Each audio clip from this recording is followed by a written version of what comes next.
If you're dealing with ants in the kitchen, depending on where you are in the country, you are most likely dealing with either the odorous house ant or the black pavement ant. These are the two most common species. Ants are generally not living in our home with us. They're generally living in the closest possible area of soil to the building. Ants will travel a pretty long way to get to a food source. Finding ants in the home is usually an indication that they found something there that interests them. So take a very close look at your kitchen and try to remove any possible standing moisture, even if that means drying out the sink, and any possible food sources. If you have pet food in the kitchen, you might want to consider relocating it to another area or removing it from their bowls and cleaning out their dishes directly after feeding. Ants are relatively simple to remove from where you're seeing them. You can buy both granular or gel bait formulas from your local hardware stores. You can also spray the ants on contact with store-bought insecticides.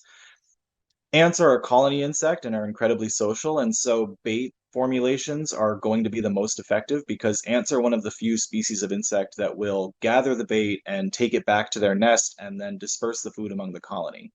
It is incredibly rare that you will at any given time wipe out an entire colony because the colonies get so large in size that what you're most likely going to do is minimize the population to the point that they're not foraging that far from their nest for the rest of the season. Most people do end up having seasonal ant problems that they will see just about every year, depending on your location, April to November.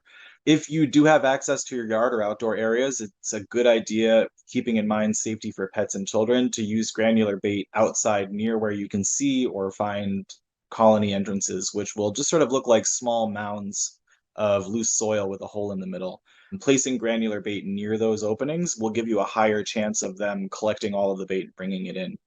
Inside the home, you can also follow the trail of where you're seeing the ants travel and try to pinpoint the location that they're using to get through.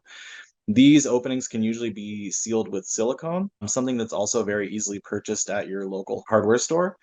And silicone usually only runs about $10, and you're only going to need a dab of it, so it's something that you can continue to use for a long period of time. Ants can and will chew through silicone, but this is also something that is sort of an ongoing process and will buy you time as you go.